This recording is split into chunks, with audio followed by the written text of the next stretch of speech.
Stonehouse. In this TAPS we're going to be focusing on the concept of children's agency as it applies to children under 16 to 18 months. Although we believe that most of the ideas we'll be sharing today apply to children of any age. My name's Belinda George. I've been in this profession for 10 years. I've been diploma qualified for the past 7. Part of my role at my current service, as well as working on the floor with under 3s, has been to mentor and to train my co-educators, particularly in the area of programming. The concept of agency in the early years learning framework links to many other concepts. It certainly relates to belonging, being and becoming. It links to the 5 learning outcomes, and it also has many implications for daily practice with very young children. The concept of agency is also very closely related to quality areas 1, 3 and 5 in the National Quality Standard, and there's a specific element in the National Quality Standard 1.1.6 that mentions agency specifically. And it reads, each child's agency is promoted, enabling them to make choices and decisions and influence events in their world. So it's quite a critical concept. As we're talking about agency in this conversation, we're also going to be talking about what it means to work well with babies and toddlers. There's a kind of theme running through our conversation about the perspective that educators need to take to get the most rewards out of their work and more importantly to support children's learning. We're going to talk about high expectations, and we're going to talk about how important it is for educators to keep learning and to learn as much as they can about babies and toddlers learning in order to do their jobs well. Belinda, some educators seem to find it very challenging to see how the early years learning framework and even some parts of the National Quality Standard relate to babies and toddlers. And alongside that, and maybe part of that, is that some people within our profession seem to still have the attitude that working with babies and toddlers is simpler, is not as intellectually demanding as working with older children. In other words, that it's kind of less exciting and less meaningful to work with babies and toddlers. Do you agree with that? And if you do, why do you think that's so? I do agree with that, Anne. I think that I think it is still the perception that working with babies and toddlers is less intellectual work. Often because of this, the less experienced educators, perhaps first year qualified or unqualified educators, are left to run the babies' rooms. And because I think there's still that notion that the most important or only role in a baby's room is the caring role, to keep them safe and to keep them healthy, fed and watered. I think because their learning is more subtle, you need to know what you're looking for in order to see it. And we'll see some great examples of this in the vignettes. Mm-hmm. There's that notion that you need to know a lot more, you need to be, in a sense, a lot cleverer to work well with babies and toddlers because their learning is more subtle. More subtle, yeah. In the EYLF, there are a number of references to the concept of agency and related concepts. For example, in the EYLF, there's information about the importance of children being able to make decisions and choices in their daily experience, the importance of them having a sense of influencing and making an impact on their world. There's the notion of children as active participants and decision makers, of teachers as well as learners, teachers not only of other children but of adults as well. So those are some general concepts that are in the EYLF. And I wonder, do you see babies and toddlers in those concepts? And if you do, how? And can you give some examples of how you see babies and toddlers in those ideas?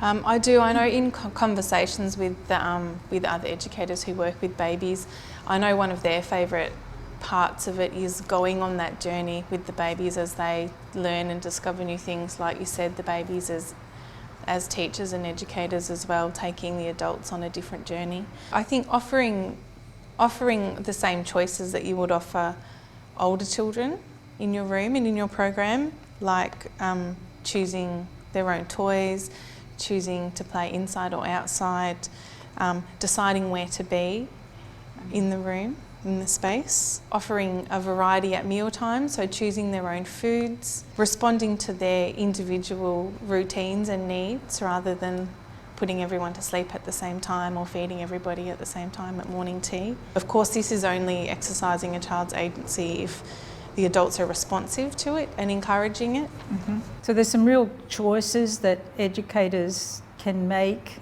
as they go about their daily work with children. And from what you were saying, I was thinking that a lot of it is about, first of all, really knowing the child very deeply and very broadly. Absolutely. That concept of knowing the child in context, because you can't pick up on those cues. You can't offer sensible choices to children unless you really know them very well. So it's not just about some formula about this is how we set up a room or this is how we run our program, but it's linked to that concept of responsiveness. I think being responsive adults play a really big part in supporting a child's sense of agency. Yeah, so it's kind of knowledgeable responsiveness though, isn't it? That you can't be responsive unless you really know the child. I mean, it's interesting that point that you just made, that babies and toddlers particularly can only exercise agency if adults allow them to and enable them to and respond to what they're saying about what they want to do and what they need.